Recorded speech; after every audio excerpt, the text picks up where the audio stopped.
आप सभी मित्रों को नमस्कार।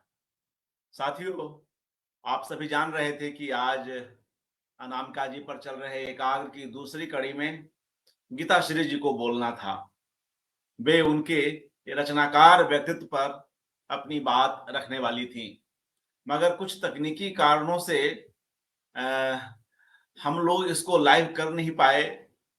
2-3 बार हम लोगों ने कोशिश की, मगर वो किसी कारण से अ, संभव नहीं हो सका।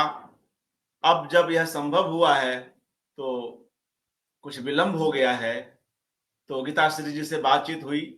वे रविवार को आएँगी और आज की जो यह कड़ी रह गई, यह रविवार को संपन्न होगी। मित्रों, फिर यह विचार हुआ कि जब हम लाइव आ ही रहे हैं, इस घोषणा को आप लोगों से साझा करने के लिए, तो क्यों नहीं इसका लाभ उठाते हुए कुछ आगे की बात भी कर ली जाए।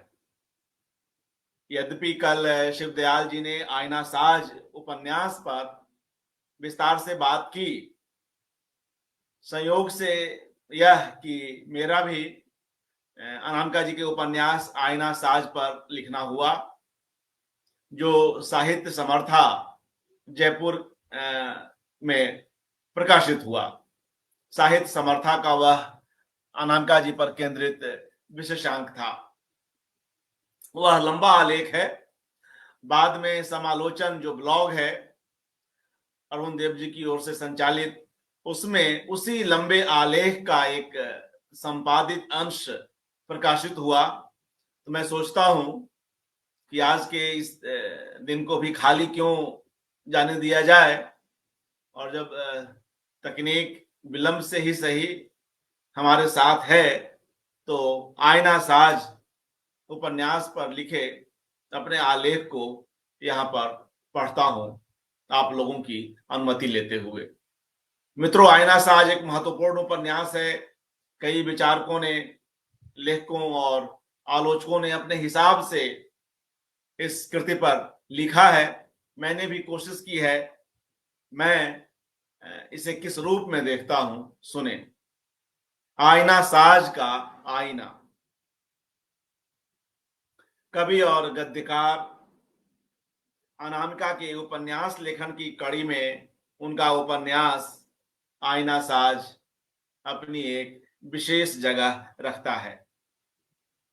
उनकी कविताओं और उपन्यासों में स्वभावतः स्त्री स्वभाव के कई प्रामाणिक और आत्मपरक रंग देखने को मिलते हैं, जिसके पीछे की संवेदनशीलता से सहज ही पाठकों का साधारणीकरण होता चला जाता है। स्त्री विमर्श का स्वर उनकी रचनाओं में कहीं स्पष्ट और बोल्ड होता है, तो कहीं पंक्तियों के बीच बिटवीन द लाइंस उन्हें समझना होता है। स्त्री विमर्श पर केंद्रित उनके निबंधों की भी, उनकी पुस्तकों की भी एक बड़ी श्रृंखला है, हम अवगत हैं।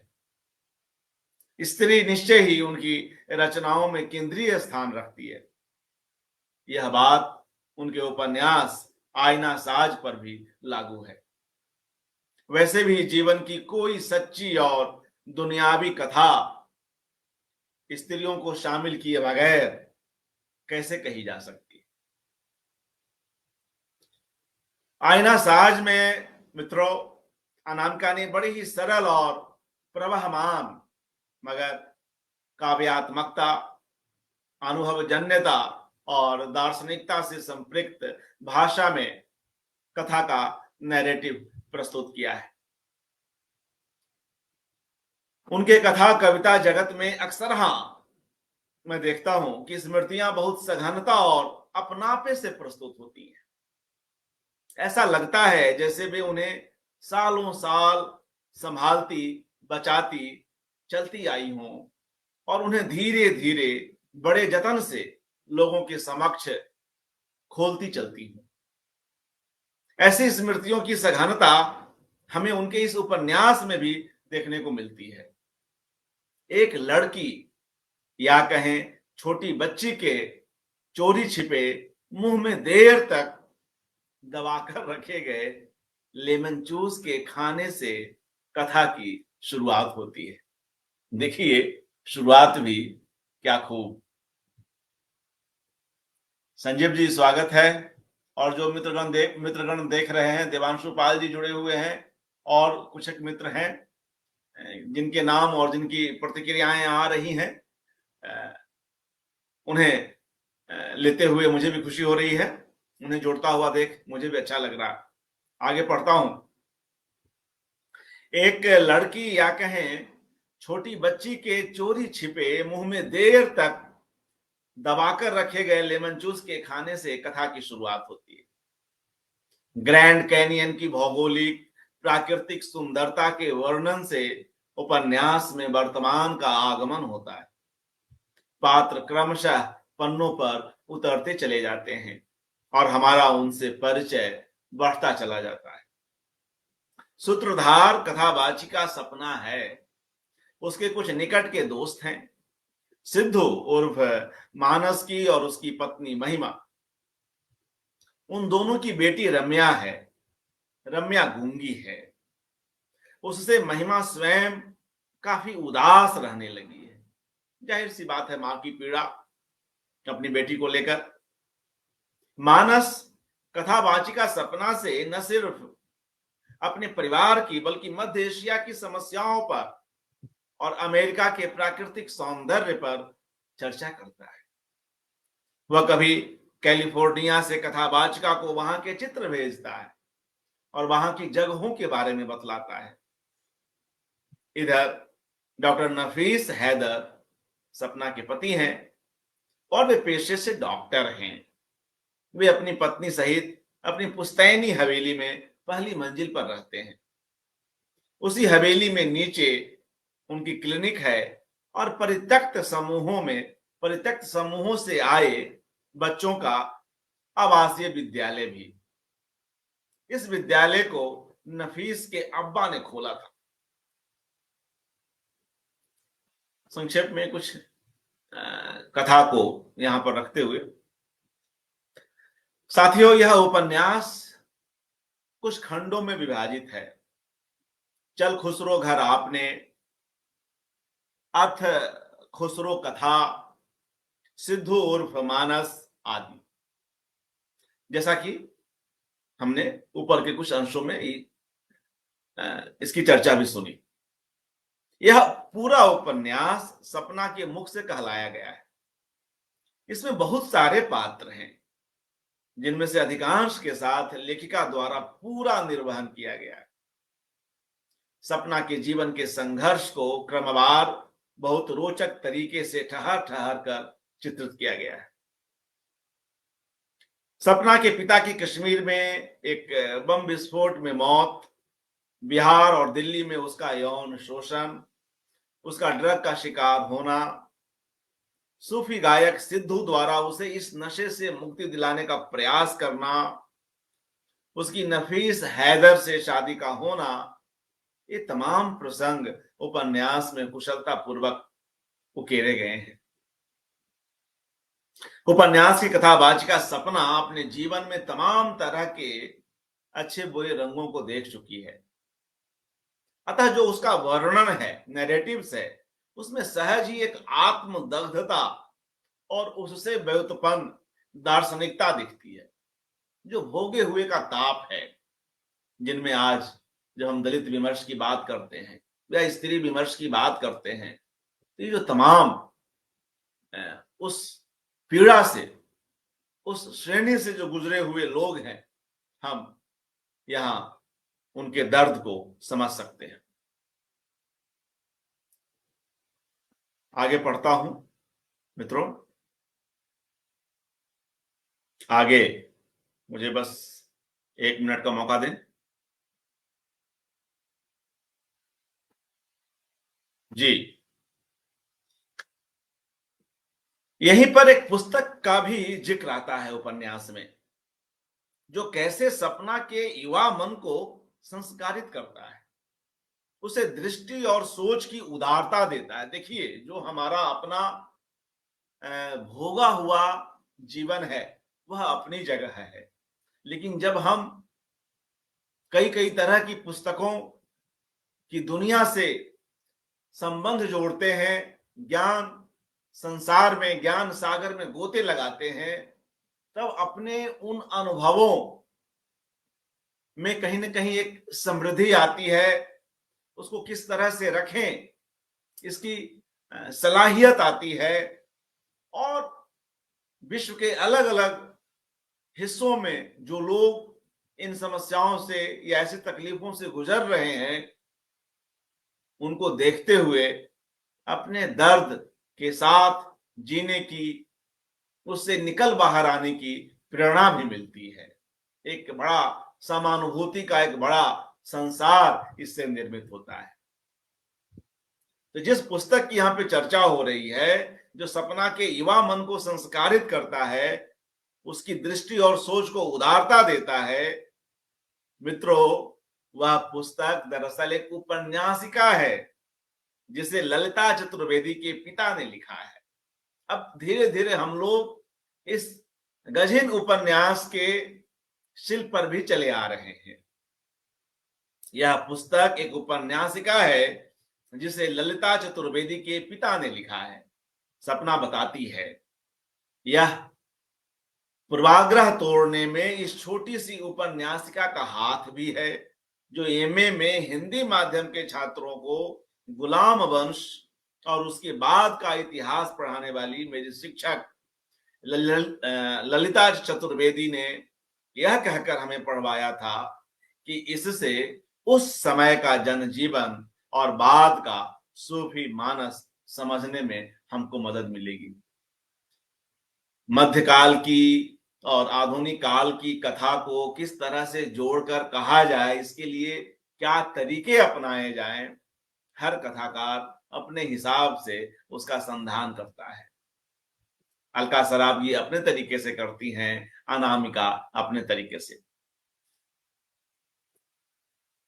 कश्मीर के आतंकी हमले में अपने पिता को खो बैठी सपना के लिए किसी धर्म विशेष के प्रति किसी आक्रोश को अस्थायी रूप से घर न करने देने की कोशिश में ललिता चतुर्वेदी ने संभवतः ऐसा किया हो, इसका जिक्र सपना स्वयं भी करती है।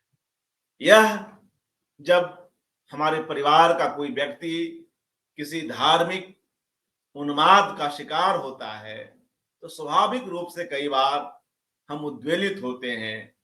उस धर्म विशेष के प्रति हमारे भीतर हिंसा, प्रतिहिंसा और नफरत के भाव आते हैं। लेकिन एक लेखक क्या करता है, एक कलाकार क्या करता है, वह किसी न किसी बहाने, किसी पुस्तक के बहाने, किसी और तरीके, किसी कलाकृति के माध्यम से यह कोशिश करता है कि नहीं, वह कुछ चंद लोगों की करतूत हो सकती है, उससे किसी का धर्म खराब नहीं हो सकता है, वह बदनाम नहीं हो सकता है।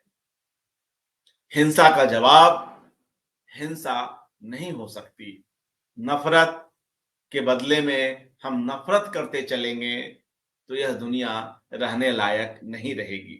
तो जो कश्मीर के आतंकी हमले में अपने पिता को सपना खो बैठी है, लेकिन किसी धर्म विशेष के प्रति उसका आक्रोश उसके भीतर स्थायी रूप से घर कर ले, उसे भी बीमार बना दे, उसे भी एक तरफा सोचने के लिए बाध्य कर दे, इसे सोचते हुए ललिता जी ने उसे यह किताब दी हो, यह भी संभव है और सपना स्वयं इसको स्वीकारती है।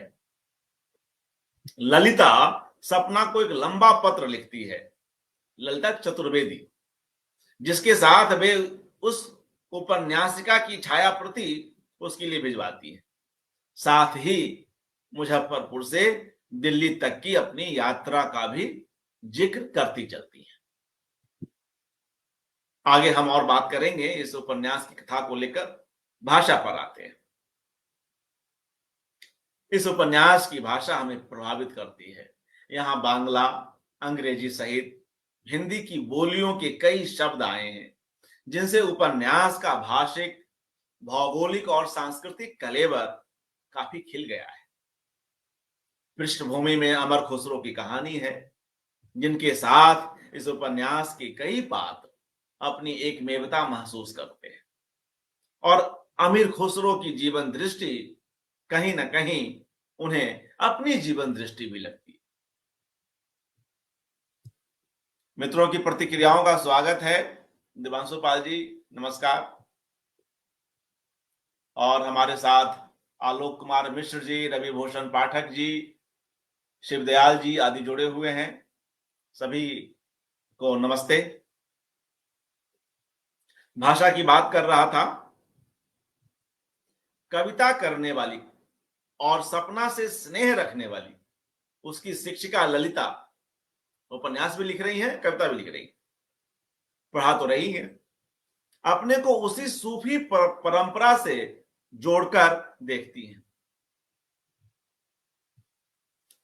जी शुक्रिया शिवदयाल जी, आपकी प्रतिक्रिया गहन समीक्षा उपन्यास की। जी धन्यवाद। क्या संयोग कि कल आप इस उपन्यास पर बोल रहे थे और आज मैं बोल रहा हूं।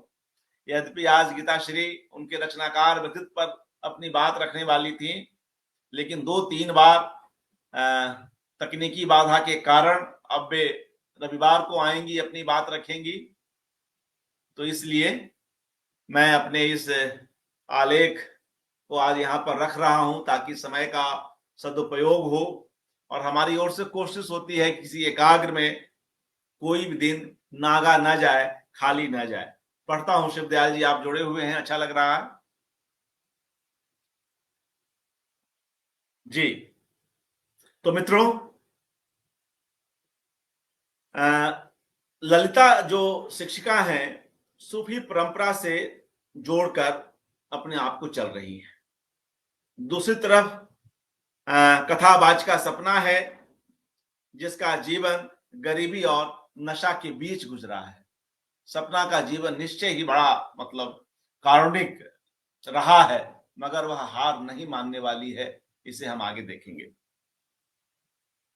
जहां उसका उस गरीबी और नशे के बीच सपना का दैहिक शोषण भी काफी हुआ। प्राध्यापिका ललिता के सफल और खुशहाल जीवन के अंदर झांक कर उनके घर में उनकी हैसियत की भी निर्मम पड़ताल की गई है रचनाकार के द्वारा। एक पढ़ी लिखी, चेतना संपन्न और आर्थिक स्तर पर आत्मनिर्भर स्त्री की आज भी हमारे समाज में वह वांछित जगह नहीं मिल पाई है जिसकी वह हकदार है। गाहे बगाहे कई अवसरों पर, कई वक्तव्यों में, कई तरह की विधाओं के लेखन में अनामिका के यहाँ ये बातें प्रचुरता से, शिद्दत से उपलब्ध हैं। ऐसे में जो अशिक्षित और लोगों की नजर में अनार्जक स्त्रियों के साथ, जो अनार्जक हैं, बेसिकली वे अनार्जक है नहीं, जो हम होम मेकर्स की बात कर रहे हैं, कोर्ट भी उनको अनार्जक नहीं मानता है। आप सभी जानते हो घरेलू स्त्रियों को भी न्याय की भाषा में, विधि की भाषा में अनार्जक नहीं कहा जा सकता, लेकिन आम मान्यता ऐसी है। तो ऐसे में अशिक्षित और लोगों की नजर में, आम जनों की नजर में जो अनार्जक स्त्रियां हैं, उनके साथ उनके घरों में क्या क्या हो सकता है, इसका अंदाज हम लगा सकते हैं। रचनाकार ने ललिता के घर के अंदरूनी वातावरण को उपस्थित कर हमारा ध्यान उसी ओर खींचने का प्रयास किया है। इस उपन्यास में वैवाहिक जोड़ों में कई अंतरजातीय, अंतरधार्मिक विमर्श उपस्थित हुए हैं। सपना की शादी नफीस हैदर से होती है, वहीं सिख परिवार से ताल्लुक रखने वाले सिद्धू उर्फ मानस की शादी बांग्ला पृष्ठभूमि से आई महिमा से होती है। बांग्ला पृष्ठभूमि के हिसाब से मानस के ढलने और एक नई संस्कृति के साथ उसके तादात्म्य की प्रक्रिया को भी यहाँ पर हम देख सकते हैं, जहां बदलते समय में पुरुषों के भीतर होने वाले ऐसे बदलावों को पूरी सकारात्मकता से देखने की जरूरत है। ये जो नव पुरुष की बात अनामिका अपने लेखों में, कविताओं में, कहानियों में करती रही हैं, उसके संकेत देती रही हैं, वह इस उपन्यास में भी उपलब्ध है। यह पूरी कथा मित्रों, इस उपन्यास की पूरी कथा आधुनिक पीढ़ी के माध्यम से कही गई है, जो अपने तई कहीं अधिक उदार, कहीं अधिक ग्लोबल, कहीं अधिक समावेशी है।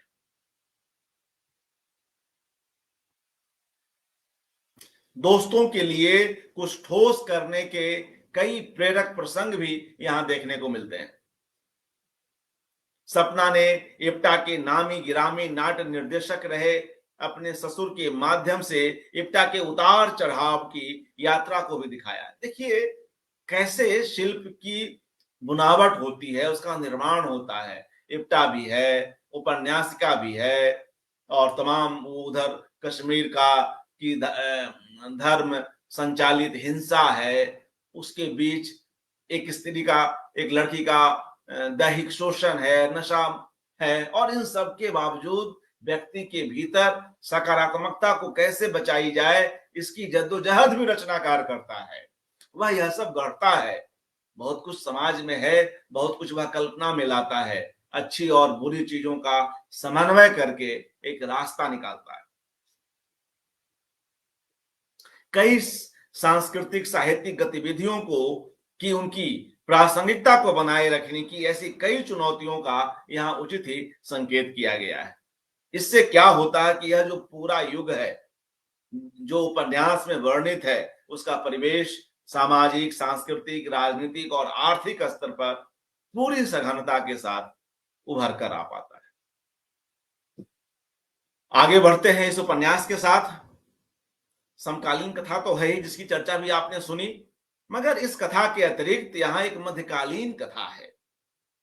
बेसिकली यह उपन्यास उसी के लिए रचा गया है, और जो उपन्यास के केंद्र में है। वह चरित्र किसका है मित्रों? वह चरित्र बहुकला प्रवीण अमीर खुसरो का है, जिनकी मुकरियों को हम लोग कब से पढ़ते आए हैं। यह संयोग से अमीर खुसरो की कुछ एक पंक्तियों की चर्चा हमने अपने पहले उपन्यास 25 बरगज में भी की है। खैर, आईना साथ पर लौटते हैं। यह उपन्यासकार की दक्षता है कि यहां अमीर खुसरो की कथा को बड़े सधे हुए अंदाज से आज की वर्तमान पीढ़ी के साथ जोड़ दी गई है। इसके लिए अनामिका ने इस उपन्यास के आरंभ में वहां तक आने के लिए कई छोटे बड़े प्रसंग जोड़े हैं, जिनमें वर्षों पुरानी उपन्यासिका पर शोध करने के बहाने उसके महत्व को भी रेखांकित किया गया। दूसरे, यहाँ जो पात्र हैं उनके भीतर भी क्रमशः अमीर खुसरो के प्रति एक उत्सुकता और रुचि पैदा होती है। इस तरह यहाँ पूरी उपन्यासिका की कथा को तो रखा ही गया है, दूसरे उसके साथ जुड़ी आधुनिक पीढ़ी के विभिन्न संघर्षों और युगीन चुनौतियों से निपटने की उनकी कहानियों को भी साथ साथ प्रस्तुत किया गया है। दो अलग अलग युगों की ब्लेंडिंग करना आसान नहीं था, मगर रचनाकार द्वारा यह समायोजन भली भांति किया गया। ये किसी कथाकार की सफलता भी है। दोनों युगों की भाषा प्रकृतियों का भी ध्यान रखा गया है, क्योंकि उसके बगैर एक जो सौंदर्य बोध है भाषा का, और जो उसका वैविध्य है जिससे हम पहचान सकेंगे कि यह मध्यकाल है या आधुनिक काल है, संभव नहीं है। इसलिए अनामिका का सजग रचनाकार इसको भी समझता है। तो मध्यकाल की कथा में उस समय की भाषा और आज की कथा में आज की भाषा, इसलिए भाषा और उससे निर्वहन के स्तर पर हम दो भिन्न दुनियाओं के रंग देख पाते हैं। जिस तरह जब हम कन्याकुमारी जाते हैं तो समुद्रों के अलग अलग रंग को देख पाते हैं, वैसे ही यहां भी भाषा के वे दो रंग उपलब्ध हैं, दृश्यमान हैं। साथ ही आधुनिक समय में स्वभावतः अलग अलग पीढ़ी के पात्र हैं। आधुनिक समय में भी कई पीढ़ियां जी रही हैं, तो उनके उन पीढ़ियों से आए अलग अलग पात्र हैं। तो उस पीढ़ी अंतराल को, उस जनरेशन गैप को भी हम यहाँ समझ सकते हैं। और जब हम जनरेशन गैप की बात करते हैं तो हमें डिजिटल डिवाइड को नहीं भूलना चाहिए। डिजिटल डिवाइड तो अब तो खैर कॉमन बात हो गई। डिजिटल संस्कृति अभी भी अब बहुत ठीक हो गई है, मगर जब यह शब्द चला था डिजिटल डिवाइड, तो कैसे एक डिवीजन था। पीढ़ी अंतराल के लिए यह शब्द भी खूब चला, डिजिटल डिवाइड। तो आइए इस चर्चा को आगे बढ़ाते हैं। बेसिकली इस उपन्यास पर जब कभी बात होगी तो दो स्तरों पर बात होगी। पहला जो है अमीर खुसरो केंद्रित उपन्यासिका, और जो दूसरा स्तर होगा या दूसरा जो आयाम होगा वह होगा वर्तमान पीढ़ी का कथा में समावेशन। हमारे साथ अजीत द्विवेदी जी, अंशुमति जी और दूसरे लोग जुड़े हुए हैं, सभी का स्वागत। आगे पढ़ता हूं। अमीर खुसरो स्वयं एक कवि और संगीतज्ञ हैं, हम जानते हैं। अतः इस उपन्यासिका में अमीर खुसरो के लेखक निर्माण की प्रक्रिया को भी रचनाकार समझता है। उनकी इस यात्रा को अनामिका जी ने बड़े प्रभावी रूप से उभारा है। अमीर खुसरो हिंद का तोता कहे जाते हैं। उन्होंने गजलें, ख्याल, कव्वाली, रुबाई, तराना, कई काव्य शैलियों में रचनाएं की। तो अमीर खुसरो पर केंद्रित यह उपन्यासिका बेसिकली तो मूल उपन्यास के भीतर ही है और उसके कथा प्रसंग के एक हिस्से में ये पूरी बात आती है। हालांकि वहां उसकी एक स्वतंत्र सत्ता है और उसे एक प्रवाह में, एक निरंतरता में प्रस्तुत किया गया है। यह उपन्यासिका मूलतः मैं शैली में है, जिसमें अमीर खुसरो अपने जीवनानुभवों को अपनी साहित्य यात्रा और अपने अन्य कला रूपों से जोड़ते चलते हैं। इतिहासकार इतिहास लिख सकता है। इतिहास में अमीर खुसरो और उनका उस समय का तत्कालीन समाज, सत्ता समाज अलग तरीके से आएगा। लेकिन जब एक रचनाकार, एक लेखक अमीर खुसरो को, उसके काल को, उसके संघर्ष को लिखेगा तो उसकी खुशबू अलग होगी। यहीं पर साहित्य इतिहास से संभवतः दो कदम आगे बढ़ जाता है। जी, तो मित्रों, इसमें जो पूरी यात्रा है वह आती है अमीर खुसरो की। उनका शुरुआती जीवन उनके नाना के यहाँ गुजरा है। तो अमीर खुसरो के ननिहाल के कई किस्से और प्रसंग आते हैं जिनसे अमीर खुसरो के साहित्यकार, कलाकार रूप को समझने में बड़ी मदद मिलती है। तब अमीर खुसरो किशोर थे तो उनका प्रकृति प्रेम, स्वयं में खोए रहने का उनका दार्शनिक अंदाज, नाना की डांट, चीजों को सकारात्मक रूप में ग्रहण करने की प्रवृत्ति, यह सब मिलकर अमीर खुसरो के फॉर्मेटिंग ईयर्स को गढ़ने का काम करते हैं। इस उपन्यास को पढ़ते हुए, आईना साज को पढ़ते हुए हमें ऐसा एहसास होता है कि हम लोग अमीर खुसरो की आत्मकथा पढ़ रहे हैं। यह किसी कृति की कितनी बड़ी सफलता है और यह कैसे संभव होता है जब लेखिका ने अमीर खुसरो को लेकर न सिर्फ चिंतन किया हो, बल्कि उस परिवेश, भाषा और समय को लेकर पर्याप्त अनुसंधान भी किया हो। आज वे उपन्यासकार, वे कथाकार काफी सफल हैं जो अनुसंधान के बाद इस तरह की कृतियां रच रहे हैं।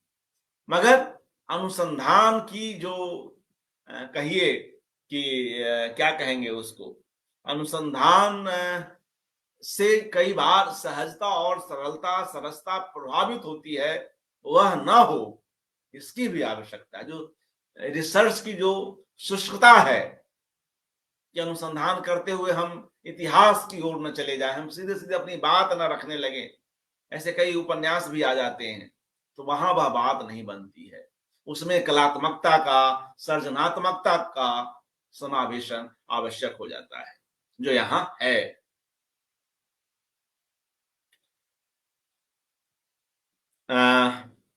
अमीर खुसरो की पत्नी के बीच, उन दोनों के बीच की जो संबंध है, जो उसके उतार चढ़ाव है, उसकी भी चर्चा है। मगर उसे भी पूरी वयस्कता के साथ प्रबंधित होता हुआ दिखाया गया है। हमें यह पूरे समाज को, किसी अंधविश्वास को समर्थित न करते हुए उसे संवेदना के स्तर पर जाकर पकड़ने की कोशिश दिखलाता है। अब अमीर खुसरो पर जब चर्चा हो रही है तो इस उपन्यासिका में उनके व्यक्तित्व के कई रंग सामने आते हैं। मसलन पति का, प्रेमी का, पिता का और शिष्य का। और इन रूपों में समय समय पर जो उनके कई रूप बड़े मौलिक और मार्मिक रूप में चित्रित हो पाए। सभी को तो नहीं कहा जा सकता, मगर कुछ ऐसे अंश हैं जहां पर अमीर खुसरो अपनी उन भूमिकाओं में बड़े जीवंत हो सके हैं। उनकी पुत्री बिहबलता के कई ऐसे प्रसंग हम देख सकते हैं। शुरू में उनकी पुत्री कायनात के बचपन के कई खुशगवार पल हैं, तो बाद में उसके घर से चले जाने के बाद उदासी भरे किस्से भी। अमीर खुसरो की पुत्री कायनात से उनके अगाध प्रेम को अनामिका ने, उनके रचनाकार ने बखूबी पकड़ा है। जवान होती एक पुत्री की भलमनसाहत में चिंतित पिता के कसमकश को और उसके बरक्स महरू की साफ गोई को उपन्यास में भली भांति उद्घाटित किया गया है। यह कायनात कब अमीर खुसरो और उसकी पत्नी महरू, अमीर खुसरो की पत्नी है, कायनात की मां है। यह कायनात कब अमीर खुसरो और उसकी पत्नी महरू के बीच संवाद का सेतु बन खड़ी हो उठती है। ऐसे प्रकरणों में आम हिंदुस्तानी गृहस्थी के अपनत्व भरे कुछ चटख रंग उभर आते हैं। ऐसे कई परिवार हैं जहां पर बिल्कुल तलाक की नौबत आ जाती है, सेपरेशन की बात हो जाती है, मगर बच्चे, उनकी जरूरतें, उनका प्यार, उनका सम्मोहन कई बार ऐसी स्थितियों को टाल जाता है। कई ऐसी स्त्रियां मेरे जीवन में मिली जो उदासी के बिल्कुल चरम पर जाकर आत्महत्या करने की सोचती हैं, मगर जो बच्चे हैं, बच्चों के प्रति उनका मोह है, वह उन्हें ऐसा करने से रोक लेता है। मोह में भी बड़ी ताकत होती है। हर उस चीज में बड़ी ताकत होती है जो इंसान को असमय अपना जीवन नष्ट करने से रोकता। इंसान का जीवन, मैं मानता हूं कि सबसे बड़ी चीज है। हजारी प्रसाद द्विवेदी हर उस कला को न्यौछावर करते हैं। मनुष्य की जिजीविषा पर वे आलोचना में भी रहे, साहित्य सर्जन में भी रहे, मगर वे अपने तमाम लेखन में हर दम मनुष्यों की रागात्मकता को ही उठाते रहे। यही उनके लेखन का मूल स्वर रहा, चाहे वे किसी भी विधा में लिख रहे हैं। जी, आगे पढ़ता हूं। बीच में लैपटॉप से पढ़ रहा हूं इसलिए। हाँ, इन प्रसंगों को अमीर खुसरो की रुबाइयों से, पहेलियों के संदर्भों के माध्यम से भी रचनाकार ने समझाया है। मगर बात इतनी ही नहीं है, इसके आगे चलिए। अमीर खुसरो की सत्ता से नजदीकी और बाद में उससे हुए उनके मोहभंग और उनके भीतर के अकेलेपन को भी अनामिका पकड़ती है। इस अभिव्यक्ति में दरबारी लेखकों की स्थिति का भी स्पष्ट चित्रण हुआ है, जहां सत्ता के लाभ ही नहीं बल्कि उसकी ऊब और उसके अकेलेपन को भी अभिव्यक्ति मिली है। हमें यह समझना पड़ेगा, कोई भी सत्ता, कोई भी संस्था हो, कई बार हमें उसके लाभ, हमें उसके पद न मिलने पे दुख होते हैं, मगर जब हम उससे जुड़ जाते हैं, जैसे अमीर खुसरो जुड़े हुए थे, तो वहां भी कोई संतुष्टि मिल जाती हो ऐसी बात नहीं है। चरम पर जाकर, ऊंचाई पर जाकर भी हम किस तरह अकेले होते हैं, किस तरह भी हम वहां यूज हो रहे होते हैं, हमारा उपयोग किया जा रहा होता है, इसे भी समझने की जरूरत है। तो वही बात यहां भी आती है कि सत्ता के लाभ ही नहीं बल्कि उसकी ऊब और उसके अकेलेपन को भी सजग रचनाकार के रूप में अनामिका अभिव्यक्त करती है। इस नश्वरता को सर्वप्रथम कोई संवेदनशील कलाकार ही समझता है। इस उपन्यास के बहाने अनामिका ने न सिर्फ एक लेखक के महत्व को रेखांकित किया है और साथ ही उसके आत्म संघर्ष और उसके उद्वेलन को भी पूरी साफ गोई से चित्रित किया है। वह सत्ता के साथ रहते हुए चाहे जितना ही उसके करीब क्यों न हो, शहंशाह उसे कभी भी सीमांकित कर सकता है, करता है। अमीर खुसरो की पूरी कथा को बड़ी खूबसूरती और समुचित वातावरण निर्माण के साथ यहाँ पर कहा गया है। स्त्री पुरुष संबंधों में विवाहेतर प्रेम संबंधों को भी बड़ी बारीकी और संवेदनशीलता से उकेरा गया है। अमीर खुसरो की कथा अपने पूरे स्टेज में एक साथ समाप्त होती है। वहीं उसके बहाने जुड़ी आधुनिक कथा उपन्यासिका के आरंभ में और उसकी समाप्ति के बाद भी जारी रहती है। इस अर्थ में मित्रों, ये दोनों कथाएं एक दूसरे से अलग होकर भी परस्पर जुड़ी हुई हैं। आइए, जब अमीर खुसरो की बात चल रही है तो उनकी कहानी में कई दूसरे बड़े इंपॉर्टेंट पात्र भी हैं। मसलन हसन, अलाउद्दीन खिलजी, महरू और अमीर खुसरो के बचपन के दोस्त कादर मियां। इन सब से जुड़े प्रसंग भी हमारी चेतना में आकर गहरे बैठ जाते हैं। इनके चरित्र पूरी शिद्दत से उभर कर आए। अलाउद्दीन खिलजी की अमीर खुसरो से की गई वादा खिलाफी, पद्मिनी के जौहर की स्थिति आदि के विवरण बड़े मार्मिक बन पड़े। अमीर खुसरो के कहने पर ही पद्मिनी खिलजी को अपनी सूरत आईने के माध्यम से दिखाने को तैयार हुई थी। बाद में खिलजी की लपलपाती इच्छा कहीं थमती नहीं जान पड़ती है।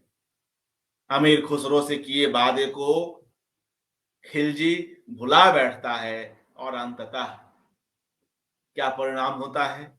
पद्मिनी द्वारा जौहर का मार्ग अख्तियार किया जाता है। इसे लेकर अपने सुल्तान के प्रति अमीर खुसरो के मन में गहरा आक्रोश है और वह पद्मिनी के इस हश्र के लिए स्वयं को जिम्मेदार मानता है।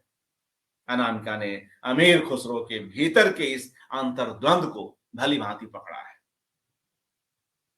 और जब इस तरह की चीजें आती हैं, इस तरह की संवेदनशीलता आती है, तो किसी रचनाकार का जेंडर, उसका रिलीजन, उसकी जाति सब गौण हो जाती है।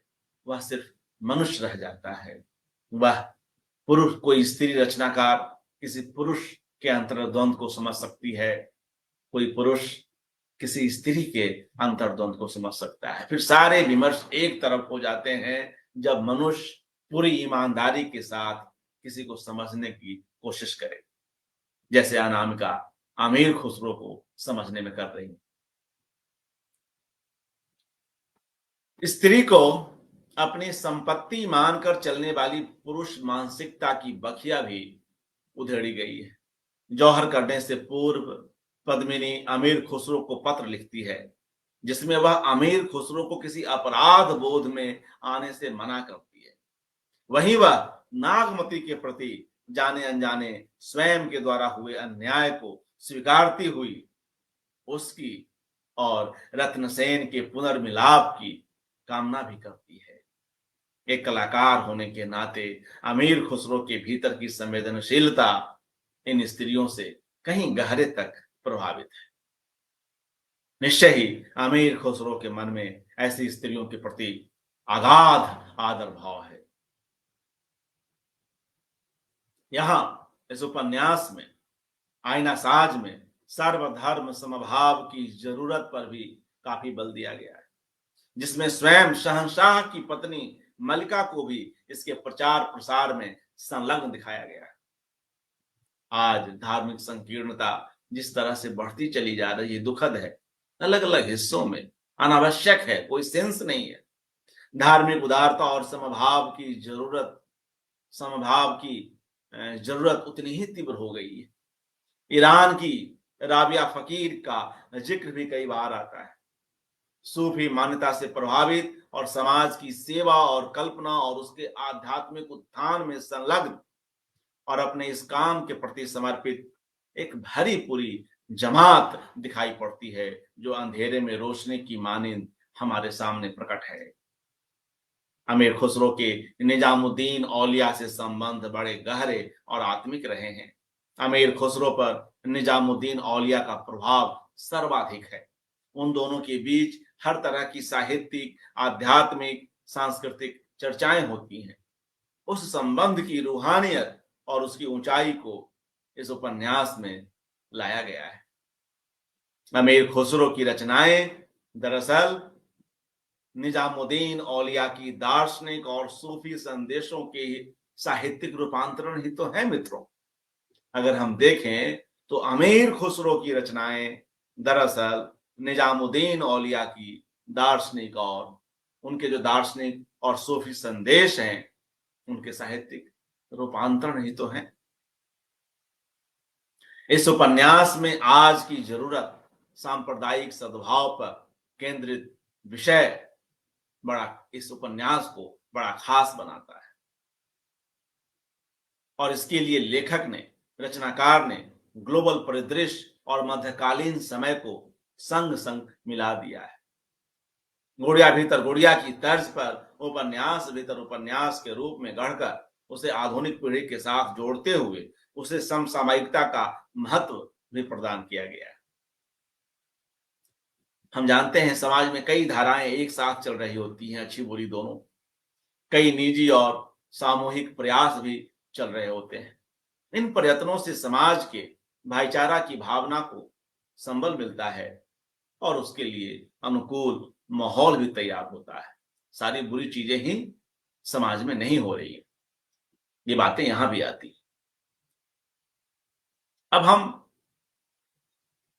उपन्यास को पढ़ते हुए पाठक क्या महसूस करता है इसको भी समझते हैं। तो जब हम इस उपन्यास को पढ़ रहे होते हैं आईना साज को, तो ऐसा लगता है कि हम दो उपन्यास को पढ़ रहे हैं। यह एक बड़ी खास बात है। अनामिका के दूसरे उपन्यासों में भी हम पाते हैं कि उनके यहां पात्र अच्छी खासी संख्या में है, मगर जब पात्र बड़ी संख्या में हो तो लेखकीय निर्वाह सभी के साथ समुचित रूप में हो सके, समानुपातिक हो सके और एक दूसरे की कड़ियां जोड़ सकें। कई बार यह आसान नहीं होता है, मगर पात्रों के बीच आपसी सामंजस्य हो, उनका चरित्र निर्माण हो या उनकी आपसी अंतर कथाएं हो, हर आवश्यक पहलू से आईना साज का गठन सशक्त जान पड़ता है। यह उपन्यास दोस्तों के कम्यून से शुरू होता है जो विभिन्न देशों में छितराकर भी सोशल मीडिया पर जुड़े हुए हैं। सोशल मीडिया पर ही यह कार्यक्रम हो रहा है, हम सभी जुड़े हुए हैं।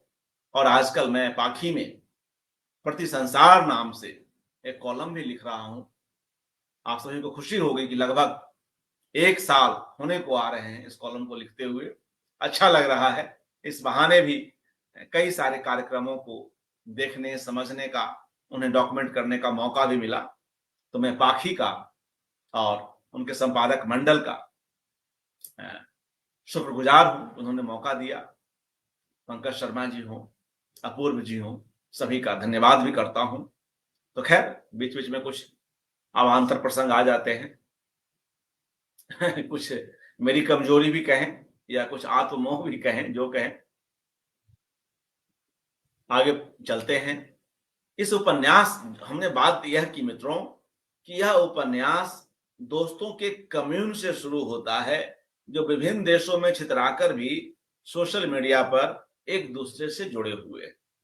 वहीं इस उपन्यास का अंत सपना के एक पत्र से होता है जो वह अपने दोस्तों महिमा और सिद्धू को और साथ ही अमीर खुसरो को संबोधित करके लिखती है। अभी जो हमने कुछ देर पहले बात की कि सारी कड़ियां जोड़नी चाहिए, तो यहां अंत में सारी कड़ियां जुड़ जाती हैं। आईना साज में धर्म, लिंग, जाति, संप्रदाय, वर्ग, वर्ण, व्यवसाय से परे हर व्यक्ति को विशिष्ट माना गया, उससे परे विशिष्ट माना गया है और उसकी पूरी गरिमा को स्थापित किया गया है।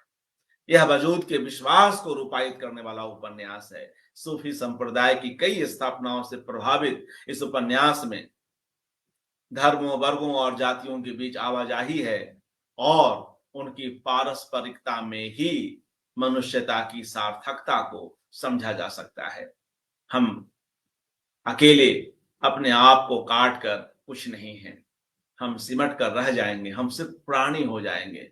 लेकिन जैसे ही हम अलग अलग लोगों के बीच आवाजाही करते हैं, हम प्राणी से बढ़कर मनुष्य हो जाते हैं। इस उपन्यास में आज के बदलते परिवेश में स्त्री पुरुष संबंधों को एक बृहत्तर और उदार रूप में भी देखा गया है।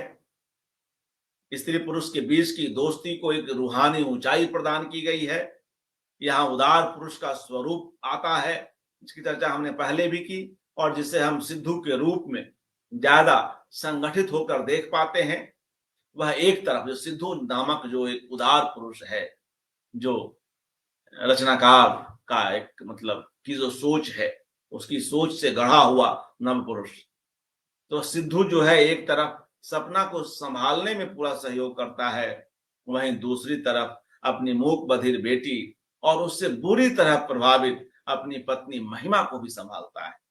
वह तीन तीन स्त्रियों को संभाल रहा है, अपनी बेटी को, अपनी पत्नी महिमा को और अपनी दोस्त सपना को। आज सिद्धू जैसे अधिक से अधिक पुरुषों की हमारे समाज को जरूरत है, जो स्त्री को उसकी पूरी संवेदनशीलता के स्तर पर जाकर समझे। किसी हेकड़ी या अनावश्यक शौर्य प्रदर्शन से दूर ऐसे पुरुष पिता, भाई और मित्र हर रूप में स्त्री को संपूर्ण करते हैं। स्त्री की आस्था पुरुषों में लौटाते हैं, उसे और संघनित करते हैं। इस उपन्यास में पत्र शैली का इस्तेमाल भी हुआ है। इसके पत्र लेखन के आधुनिकतम संस्करण अगर हम व्हाट्सएप संदेशों को देखें तो उसका प्रयोग हुआ है। इससे क्या होता है कि जो आज का जो माहौल है वह भी सामने आ पाता है। सिद्धू कभी सपना को तो सपना सिद्धू कभी सिद्धू सपना को तो सपना उसकी पत्नी महिमा को, तो कभी ललिता सपना को पत्र लिखती है। इससे भी उपन्यास के जो कथा तंतु हैं वह आगे बढ़ते हैं, पत्र के रूप में भी कथा का विस्तार होता है। आगे और कुछ बातें करते हैं, समय भी काफी हो गया है। मित्रों, इस उपन्यास में एक प्रसंग आता है सिलसिला का। सूफियों में, जिसकी चर्चा मैं कल भी कर रहा था, बहुत इंपॉर्टेंट है यह। सूफियों में एक शब्द चलता है सिलसिला। यह एक तरह का गुरु ऋण है, एक तरह का गुरु ऋण जो हम प्रत्यक्ष तो नहीं उतार सकते, पर उससे कुछ ओढ़ेन इस तरह से हो सकते हैं कि हमने जो सीखा है उसे आत्मसात करके उस सूत्र का सिलसिला आगे बढ़ा दें। यह मुक्तिबोध की कहानी ब्रह्म राक्षस की भी याद दिलाता है। कैसे जो मशाल जो है हम एक दूसरे को पकड़ाते चलते हैं। दो अलग अलग तरीकों में एक ही बात कही गई है। कोई सीखी हुई बात जब आगे नहीं बढ़ा पाता है तो वह व्यक्ति ब्रह्म राक्षस बन जाता है। इस योनि से मुक्ति के लिए उसे किसी को शिष्य बनाकर पूरी शिक्षा प्रदान करनी होती है। यह जो हमारे यहाँ वाचिक परंपरा है, जिसमें हम सभी सुनते आए हैं, शिक्षित होते आए हैं, और वे लोग भी जो तकनीकी रूप से साक्षर नहीं है, उन्हें रामचरितमानस की कितनी चौपाइयां याद हैं, तो यह सब उसी वाचिक परंपरा का ही तो प्रतिफल है। यहाँ भी हम एक दूसरे को सुनते सुनाते किस तरह से अपने आप को, अपने समाज को समृद्ध करते आए हैं। लोक कथाएं हो या इस तरह के जो रचनाएं हैं। आईना साज उपन्यास प्रेम और परिवार का, राजनीति और साहित्य का, धर्म और अध्यात्म का संगम है। यहाँ भारतीयता, देशजता और स्थानिकता का महाराग है, जिसे एक वैश्विक स्तर पर रखा गया है। यहाँ अध्यात्म और बौद्धिकता, साहित्य और संगीत, अतीत और वर्तमान की कई कई परतें हैं, जो क्रमशः उभरती चलती हैं, उघड़ती चलती। हिंसा और घृणा से ओत प्रोत समाज में साहित्य सहित कला के सभी रूप कितने प्रासंगिक हैं, पहले भी रहे हैं और आज भी हैं। बार बार कई कई जगहों पर यह उपन्यास रेखांकित करता है। अनामिका ने अपने इस उपन्यास में एक साथ दो अलग अलग युगों को साधा है, उनके बीच की परंपरा को आपस में नालबद्ध किया है। वर्तमान को आज हम वर्तमान में हैं, वर्तमान को अतीत की विरासत की याद दिलाई है, उसके कई रंगों को अपने तई कुछ और चटखता प्रदान की है। उनके उपन्यासकार की यह बड़ी विशेषता है, किस तरह से उनका उपन्यासकार कथाओं के भीतर चलती कई उपकथाओं का कोलाज बनाता है, जिससे पूरा परिदृश्य कथा परिदृश्य अपनी सघनता में सामने आ पाता है। उनके उपन्यासकार की यह विशेषता आईना साज में भी देखने को मिलती है। उन्हें बधाई इस कृति के लिए और जन्मदिन पर भी पुनः हार्दिक बधाई।